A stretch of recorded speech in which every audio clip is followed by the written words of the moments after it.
Shalom, selamat pagi kami ucapkan kepada seluruh Bapak Ibu sidang jemaat Tuhan. Puji nama Tuhan, saat ini kita kembali bertemu, kita kembali bersatu untuk kita beribadah datang kepada Tuhan. Mari kita persiapkan hati kita, hidup kita. Mari kita berdoa bersama. Bapa kami yang baik, terima kasih Tuhan. Kami bersyukur bahwa setiap penyertaan-Mu atas kehidupan kami. Terima kasih buat setiap berkat-Mu dalam kehidupan sidang jemaat Tuhan. Saat ini kami mau datang memuji menyembah-Mu Tuhan. Mari Roh Kudus-Mu hadir di tengah-tengah kami, memimpin mengurapi setiap kami ya Bapa. Kami siap Tuhan untuk diberkati, kami siap untuk melayani Engkau. Dalam nama Yesus kami berdoa bersyukur. Haleluya. Amin.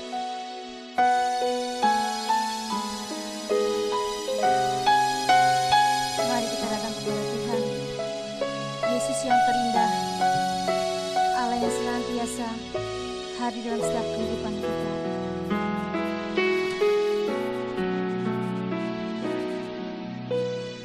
Kau yang terindah di dalam hidup ini, tiada seperti Engkau, besar perkasa penuh kemuliaan. Kau yang termanis, Kau yang termanis di dalam hidup ini.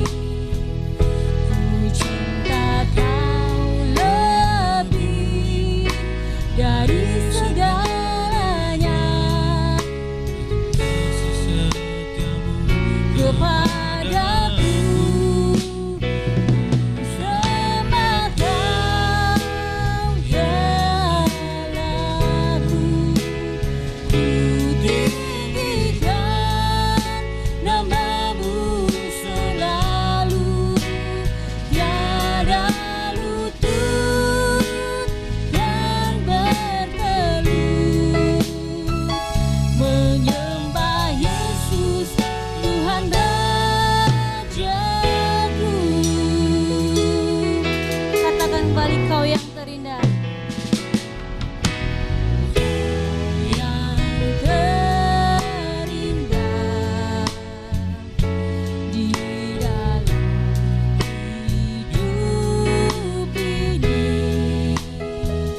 Tiada Allah Tuhan yang seperti Engkau, besar perkasa penuh kemuliaan. Kau yang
diberkati lebih lagi Tuhan.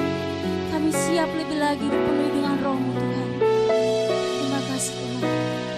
Amin. Puji nama Tuhan, kita semua adalah orang-orang pilihan Allah. Kita harus bersyukur karena kita memiliki Allah yang dahsyat, Allah yang kuat. Mari seluruh dunia kita akan memuji Tuhan dengan bersorak-sorai. Mari kita tinggikan nama Allah. Mari kita bersorak-sorai bagi Dia. Dari utara ke selatan terdengar pujian bagi Allah. Dari barat sampai ke timur, nama Yesus disanjung tinggi. Dari pulau-pulau, lembah-lembah, gunung-gunung yang tinggi, kemuliaannya disaksikan, kebesarannya diceritakan. Yesus, Yesus, nama Yesus, nama Yesus disanjung tinggi. Dari pulau-pulau, lembah-lembah, gunung-gunung yang tinggi. Allah dahsyat berkuasa, seluruh bumi sujud menyembah, tinggikan nama-Mu. Allah dahsyat berkuasa, seluruh bumi sujud menyembah, tinggikan nama-Mu.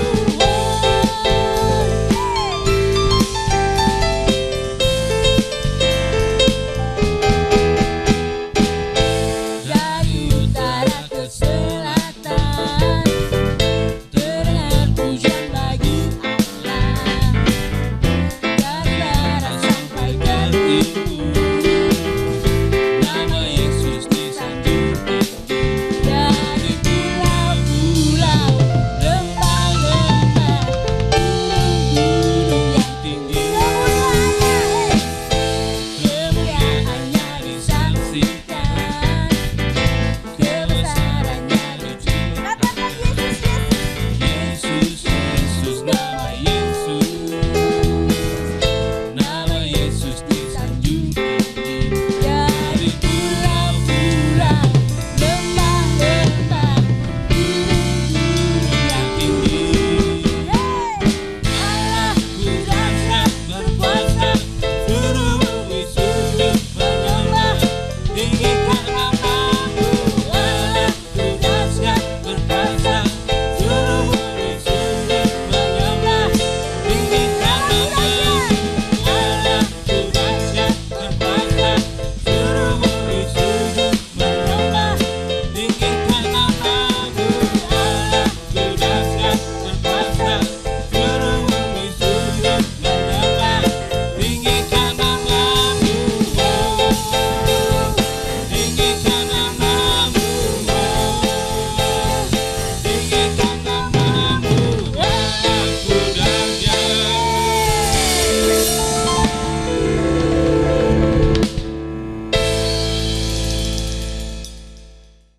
Puji nama Tuhan. Mari Bapak Ibu, saat ini kita akan persiapkan hati kita, hidup kita untuk kita menerima firman Tuhan. Kita membawa setiap hidup kita sepenuhnya hanya kepada Allah.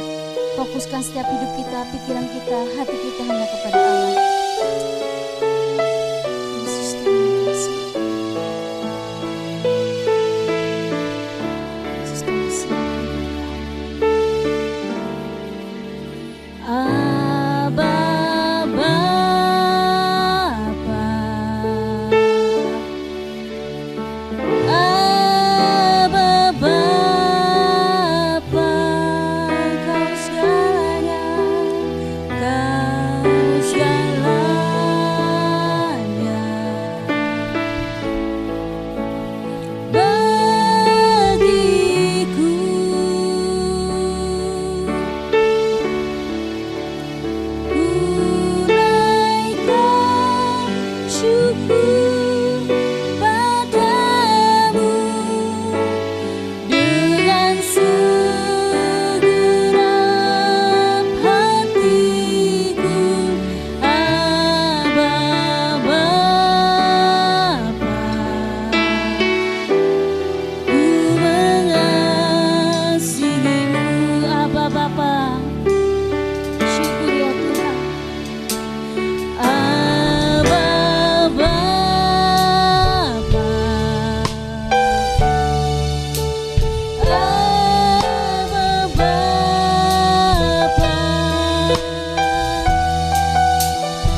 Mari kita berdoa bersama-sama untuk memulai pemberitaan firman Tuhan hari ini.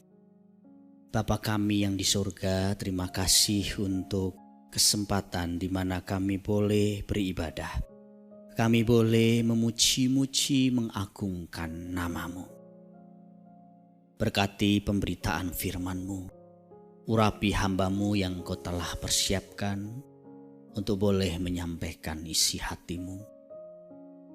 Urapi setiap kami yang mendengarkan firman-Mu. Beri kepada kami roh hikmat dan wahyu untuk kami dapat memahami setiap pesan kebenaran yang disampaikan.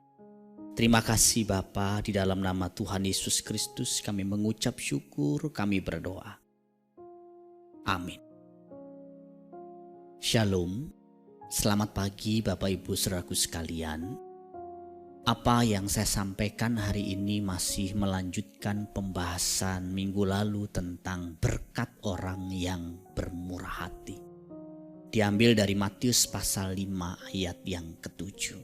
Minggu lalu sedikit kita belajar tentang 2 ciri orang yang punya sifat murah hati.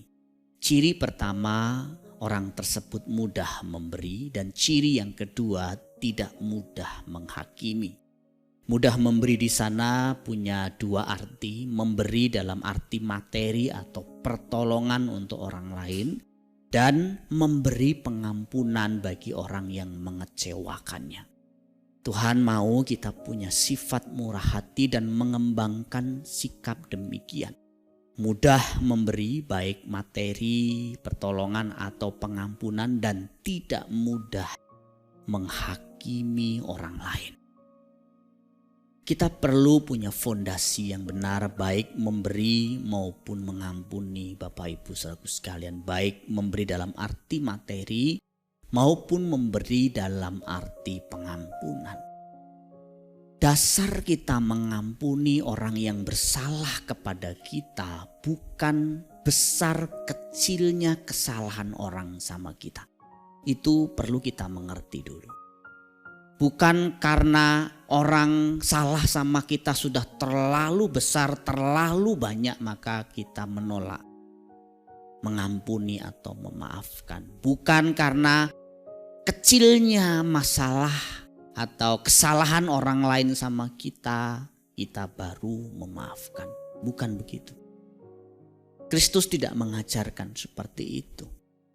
Karena memang itu relatif sekali Bapak Ibu Saudaraku sekalian. Saya katakan relatif begini. Ada orang yang kecewa sama kita karena memang betul-betul kita melukai dia, menjahati dia. Tapi ada juga kasus di mana orang kecewa sama kita atau kita mengecewakan orang lain bukan karena kita berbuat salah kepada orang tersebut atau orang tersebut berbuat salah kepada kita dalam arti kita menyakiti orang tersebut, tetapi karena mungkin hal-hal di luar pengetahuan kita. Contoh, ada anak yang memang kepahitan sekali sama orang tuanya karena memang orang tuanya sangat jahat. Anak itu ditelantarkan sejak kecil, dibuang di jalan. Kalaupun tidak dibuang, dipukuli sampai cacat permanen. Jadi wajar kalau anak seperti itu kecewa sama orang tuanya. Saya pernah dengar cerita seorang hamba Tuhan menceritakan satu anak yang sekarang jadi hamba Tuhan juga. Waktu kecil suruh jaga babi. Tapi bukannya jaga babi, malah main sama teman-temannya. Babinya kabur, hilang. Papanya ngamuk luar biasa. Anaknya diseret, dipukuli. Dan bukan hanya itu. Daun telinga anaknya dipotong.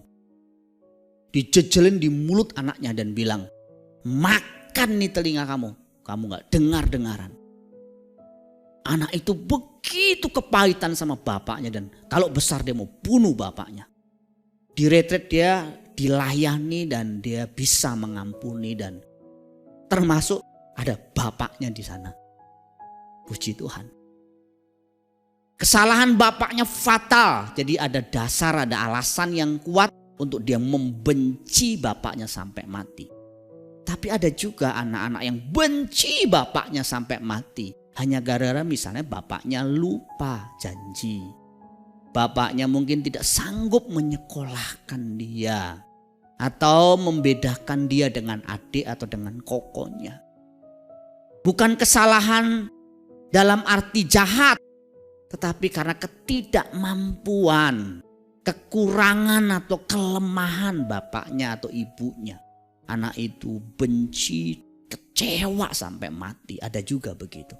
Ada istri-istri atau suami yang begitu pahit, begitu kecewa. Ada istri yang begitu kecewa sama suaminya karena suaminya kasar. Dia dipukuli sampai babak belur, rontok giginya. Cacat juga. Ada juga yang ditinggalkan, tidak dinafkahi bertahun-tahun. Ditinggal selingkuh. Hasil selingkuhannya anaknya sampai lusinan. Ya, wanita begitu pantas kecewa sama suaminya. Tetapi saya juga pernah melayani orang seperti itu dan dia bisa memaafkan suaminya. Luar biasa.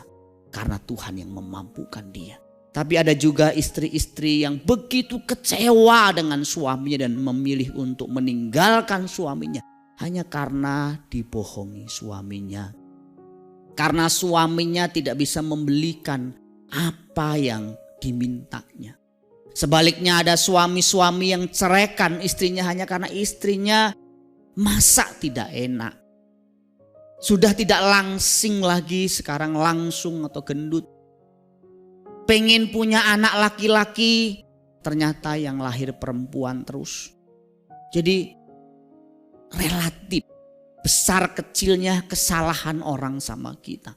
Dasar kita mengampuni bukan besar kecilnya kesalahan orang sama kita. Bukan juga besar kecilnya masalah yang kita hadapi.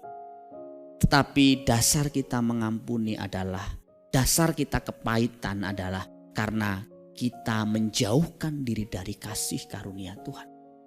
Sebesar apapun kesalahan orang sama kita, sebesar apapun badai persoalan keluarga yang kita hadapi, kalau kita datang kepada Kristus dan tetap tinggal dalam kasih karunia, kita bisa kuat, kita bisa mengampuni. Makanya penulis kitab Ibrani berpesan, jagalah jangan sampai di antara kamu menjauhkan diri dari kasih karunia Allah supaya jangan tumbuh akar yang pahit. Jadi orang kecewa, orang pahit itu bukan soal besar kecilnya masalah. Tapi karena menjauhkan diri dari kasih karunia Allah. Jadi jangan kita menjauhkan diri dari kasih karunia Allah.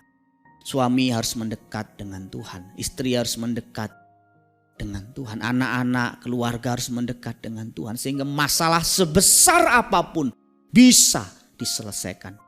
Dan dia bisa mengampuni. Juga bukan karena perasaan kita enak gak enak. Kita ngampuni orang bukan karena perasaan enak gak enak. Kita gak tunggu perasaan kita enak dulu baru maafin orang. Yang betul harusnya kita maafin orang dulu baru perasaan kita enak. Iya kan saudara? Kalau kita tunggu perasaan kita enak baru kita maafin. Gak enak-enak terus. Setahun 2 tahun juga tetap gak enak. Tapi kalau kita sudah maafin, perasaan enak akan mengikuti dengan sendirinya. Kita lihat orang itu benci, marah, kesel. Sampai mungkin makan kita juga gak enak. Tidur kita gak nyenyak.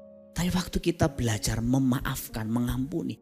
Wow, puji Tuhan, makan kita seger, tidur kita nyenyak. Kita lihat orang itu udah gak benci lagi. Nah, itu kalau kita mengampuni dasarnya benar. Jadi dasar kita mengampuni bukan besar kecilnya kesalahan orang sama kita. Bukan juga enak gak enak perasaan kita. Tapi karena kesadaran Tuhan terlebih dulu sudah mengampuni kita. Itu dasar yang Alkitab ajarkan. Sama seperti Kristus telah mengampuni kita dengan dosa yang begitu banyak. maka seharusnya kita juga mengampuni saudara kita, pasangan kita, orang tua kita, anak kita, mertua kita, teman kita. Yang sebenarnya kesalahannya tidak sebanyak kesalahan kita sama Tuhan. Coba kita hitung-hitungan ya. Satu hari kita buat salah berapa sama Tuhan? Omongan kita yang jahat, pikiran kita yang jahat, ya, hati kita yang jahat. Kita hitung saja perbuatan kita. Kita hitung nih satu hari berapa. Mungkin bisa 10, mungkin bisa 20, mungkin bisa 100. Kalikan. Seminggu berapa, sebulan berapa, setahun berapa. Terus usia kita berapa tahun, kalikan. Berapa juta dosa kita sama Tuhan. Dan Alkitab mengatakan kalau kita bertobat sungguh-sungguh, Tuhan hapus semua dosa kita. Tuhan tidak perhitungkan lagi, Tuhan sudah lupakan. Tuhan sudah buang dosa kita ke jauh, ke tubir laut yang paling dalam, ke dasar laut yang paling dalam. Semerah apapun dosa kita, Tuhan sucikan menjadi seputih salju. Kalau sudah begitu, orang salah sama kita cuma 1 kali kesalahan, 2 kali kesalahan, kita bencinya ampun-ampun, berarti kita belum mengalami pengalaman pribadi telah diampuni oleh Tuhan. Kalau kita sudah mengalami pengalaman pribadi telah diampuni sama Tuhan, saya kira kita akan lebih mudah mengampuni orang lain. Ya saudaraku sekalian, makanya kenapa orang itu bisa pahit benci sama orang, kemungkinan besar dia belum mengalami perjumpaan pribadi dengan Kristus bahwa dia telah diampuni, telah disucikan dari segala dosa dan kejahatannya. Atau dia merasa dirinya baik-baik saja. Itu kesombongan. Dia merasa dirinya baik, dirinya tidak punya salah, hanya orang lain yang salah sama dia. Kalau perlu dia berpikir Tuhan yang salah sama dia. Orang seperti itu Bapak Ibu saudaraku sekalian tidak mengerti dasar pengampunan yang benar. Alkitab mengatakan sabarlah kamu seorang terhadap yang lain dan ampunilah seorang akan yang lain. Apabila yang seorang menaruh dendam terhadap yang lain sama seperti Tuhan telah mengampuni kamu, kamu perbuat jugalah demikian. Memang mengampuni juga memberi itu perlu pengorbanan Bapak Ibu saudaraku sekalian.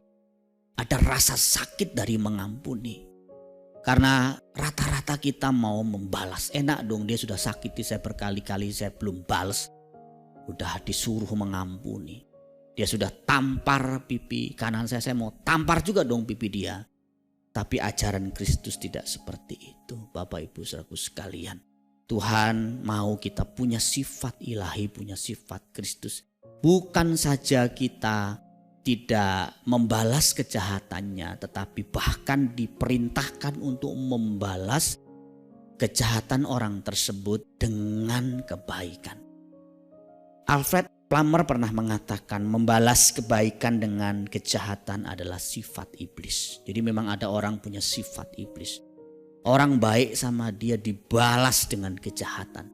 Itu orang Jawa bilang ditulung malah mentung. Ditolong tapi malah nusuk dari belakang. Itu orang punya sifat iblis. Saya berdoa kita dijauhkan dari sifat itu. Ada yang membalas kebaikan dengan kebaikan, itu manusiawi. Preman penjahat juga bisa melakukan itu. Orang baik sama kita, kita baik lagi sama dia, itu wajar, itu manusiawi. Membalas kejahatan dengan kebaikan itu adalah sifat ilahi. Orang jahat sama kita, kita bukan hanya enggak balas dengan kejahatan, tapi malah kita balas dengan kebaikan. Kita doain, kita berkati dia, kita bawain kue, kita bawain oleh-oleh. Itu sifat ilahi dan itu orang yang punya sifat murah hati dan Tuhan menghendaki kita demikian. Apa sih cirinya orang yang sudah mengampuni itu Bapak Ibu saudaraku sekalian? Ciri pertama orang yang sudah mengampuni adalah dia sudah memutuskan untuk mengampuni itu terlebih dahulu. Jadi dia sudah punya keputusan. Lewat perkataannya, lewat sikapnya, aku ampuni. Ciri kedua dari orang yang sudah mengampuni atau tanda orang yang sudah mengampuni adalah ketika dia ingat peristiwa itu dia sudah tidak merasakan perasaan sakit lagi. Bukan tidak ingat lagi peristiwa itu, nggak mungkin nggak ingat. Justru pengalaman-pengalaman seperti itu akan teringat seumur hidup. Tapi waktu ingat peristiwa itu, dia nggak sakit lagi. Dan ciri yang ketiga orang yang sudah mengampuni, dia nggak ada keinginan membalas dendam sama sekali dalam bentuk apapun. Kan gak ada orang yang kelihatannya nggak balas dendam ya, tapi sebenarnya balas dendam. Misalnya mendiamkan. Mendiamkan itu bentuk balas dendam, saudaraku sekalian. Tapi bentuk yang paling halus mungkin. Mungkin ibu-ibu punya banyak pengalaman di situ. Ya, hati-hati kalau ibu-ibu diam katanya. Karena diamnya ibu-ibu itu bukan emas. Diamnya ibu-ibu itu bisa mengerikan. Itu bisa bentuk balas dendamnya. Katanya kalau ibu-ibu masih ngomel, masih cerewetin anaknya atau suaminya, katanya masih bagus. Kalau udah diem, waduh, itu sudah mengerikan katanya. Kalau dulu waktu saya kecil, bapak saya kalau diam itu mengerikan. Detak jarum jam itu bisa kedengaran. Dan itu bisa berhari-hari, berminggu-minggu. Mungkin berbulan-bulan, rumah seperti kuburan. Dan mengerikan. Orang Jawa biasanya begitu. Dan saya berdoa supaya kita tidak melakukan itu, karena itu bukan sifat orang yang murah hati. Belajar kita mengampuni, memutuskan untuk mengampuni, ya saudaraku sekalian. Dan kita tidak ada keinginan sama sekali untuk membalas. Sehingga ketika bayanganmu itu muncul, ketemu sama orangnya pun, kita benar-benar tidak ada perasaan sakit lagi. Saya berdoa kita semuanya seperti itu. Kemudian ciri yang kedua dari orang yang murah hati adalah orang tersebut tidak mudah menghakimi. Tidak mudah menghakimi ini beda dengan tidak mengkritisi atau tidak menilai orang lain. Juga bukan berarti kita tidak menghakimi berarti tidak boleh mengurus urusan kriminal atau urusan perdata ke pengadilan atau ke meja hijau. Bukan ya Bapak Ibu saudaraku sekalian. Secara sederhana menghakimi di sini bisa diartikan sebagai menarik kesimpulan secara prematur dan menghukum secara kejam seseorang yang kita hakimi. Menghukum secara kejam bisa juga secara fisik, bisa juga secara psikis. Dengan kata-kata kita misalnya kita bilang dia malas, kita bilang dia terkutuk, kita bilang dia nanti biar mengalami cilaka dan sebagainya. Jadi itu namanya menghakimi.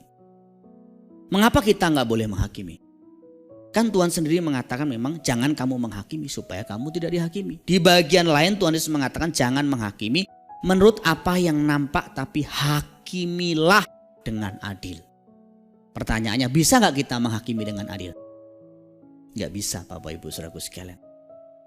Kita nggak bisa menghakimi sesama kita dengan adil karena dua hal. Pertama, karena kita nggak tahu kehidupan orang yang kita hakimi itu secara keseluruhan.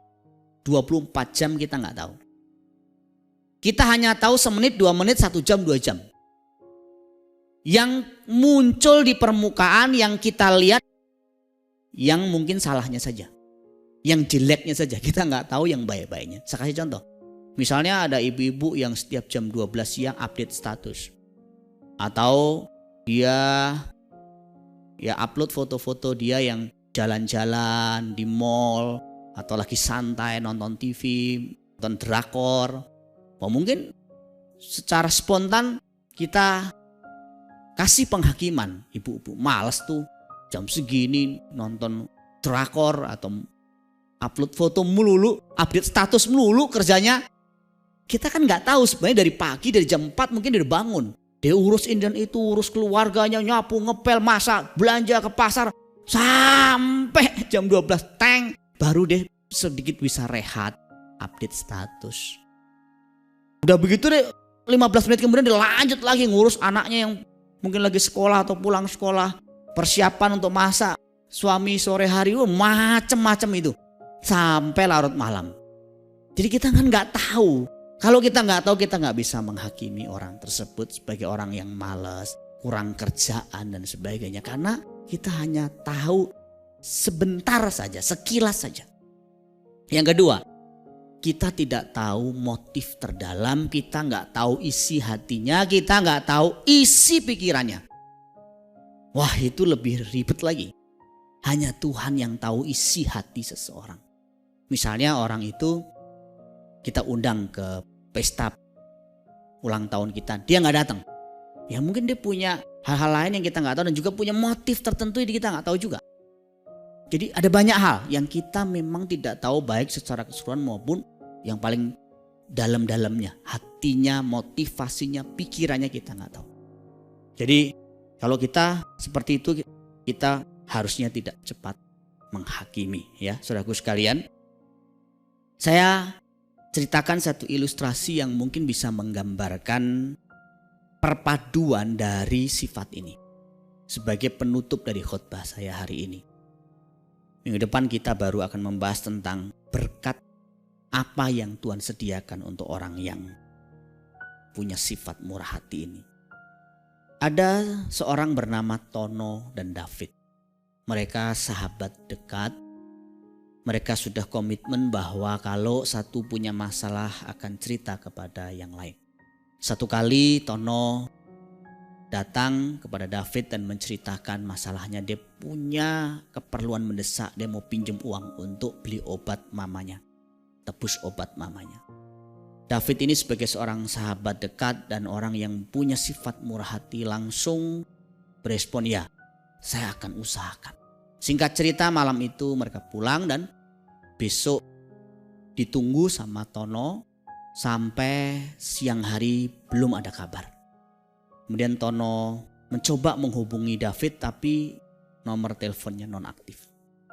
Dia mulai berpikir negatif, dia mulai mengambil kesimpulan sementara ini David ini tidak bisa dipercaya dalam hatinya.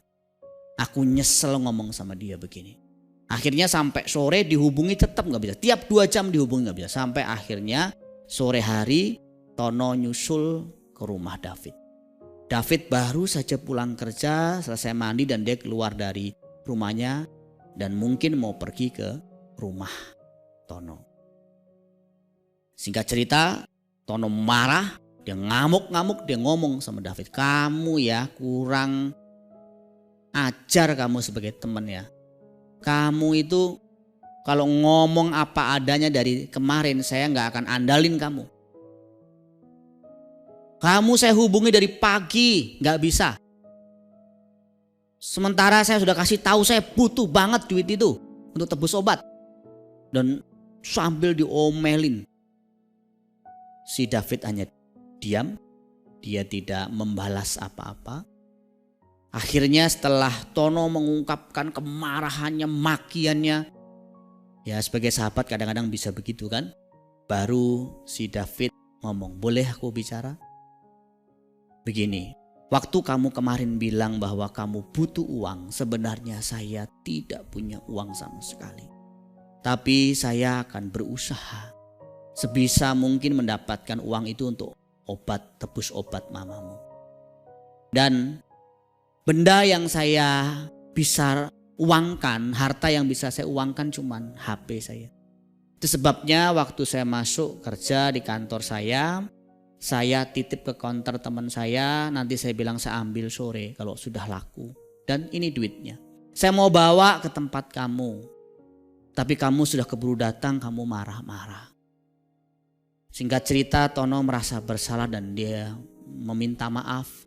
Dia telah negative thinking, telah berasumsi sama sahabatnya ini dan sahabatnya pun memeluk dan memaafkan dia. Aku maafkan kamu. Dari sini kita belajar 2 sifat. Yang satu, David yang punya sifat murah hati yang matang. Segera ketika temannya butuh uang, dia berpikir bagaimana caranya bisa menolong temannya. Dia menaruh simpati bahkan empati kepada Tono. Dia melakukan apa saja demi Tono bisa ditolong. Sebaliknya justru Tono ini kelihatan tidak dewasanya, tidak murah hatinya. Dia berasumsi bahwa David tidak bisa dipercaya. David lari dari tanggung jawab. Sengaja tutup HP-nya untuk menghindar. dan pikiran negatif yang lain sepanjang hari itu. Orang yang punya sifat murah hati adalah orang seperti David. Orang yang ringan tangan mau menolong sesama. Mudah memaafkan bahkan ketika orang tersebut minta maaf berkali-kali. Tidak cepat negatif thinking, tidak cepat menghakimi. Karena dia tidak tahu apa yang terjadi dengan orang lain. Kiranya firman Tuhan ini bisa memandu kita sekalian, menolong kita sekalian untuk punya sifat murah hati, untuk mengembangkan sifat murah hati. Amin untuk firman Tuhan. Mari kita tunduk kepala sama-sama, kita berdoa. Kami mengucap syukur ya Bapa untuk kesempatan pagi hari ini, di mana kami boleh diingatkan bagaimana kami punya sifat murah hati, terutama dalam hal mengampuni orang yang mengecewakan kami dan belajar untuk tidak mudah menghakimi sesama kami. Tolong mampukan kami Bapa untuk kami boleh punya sikap murah hati seperti Bapa di surga murah hati. Kami memaafkan orang yang menjahati kami, mengecewakan kami, sama seperti Bapa telah juga mengampuni dosa-dosa dan kejahatan kami yang begitu banyak. Terima kasih Bapa, terima kasih. Kami berdoa bagi saudara-saudara kami, sahabat kami, teman kami, jemaat yang saat ini sedang mengalami masalah pandemi, masalah kesehatan, masalah juga ekonomi karena dampak pandemi ini. Tuhan, tolong mereka sekalian, berikan kepada mereka jalan keluar. Biarlah mereka melewati pandemi ini dengan mata hati yang tertuju kepada Tuhan. Kalau di antara mereka ada yang jiwanya tertekan menghadapi goncangan-goncangan, biarlah Kau kuatkan, teguhkan iman mereka Bapa. Kami juga berdoa untuk jemaat-Mu yang dengan murah hati mendukung pekerjaan Tuhan, mendukung saudara-saudara yang lain yang kekurangan secara materi. Karena pandemi ini Tuhan juga berkati mereka dengan berlimpah-limpah. Terpujilah nama-Mu Bapa. Kalau sebentar kami mengakhiri ibadah kami, biarlah berkat dan anugerah-Mu turun atas kami sekalian. Jemaat yang dikasihi Tuhan, sekarang arahkan hatimu, kedangkan tanganmu, terimalah berkat Tuhan.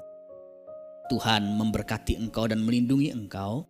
Tuhan menyinari engkau dengan wajah-Nya dan memberi engkau kasih karunia. Tuhan menghadapkan wajah-Nya kepadamu dan memberi engkau damai sejahtera. Berkat itu datang dari Allah Bapa kita di surga, kasih sayang dari Tuhan Yesus Kristus serta pimpinan penyertaan Roh Kudus akan memimpin menyertai hidupmu mulai hari ini sampai Maranatha. Tuhan datang kedua kali menjemput kita sekalian dalam awan-awan permai. Sama-sama ini berkati kita berkata, amin. Selamat pagi, Tuhan Yesus memberkati kita sekalian.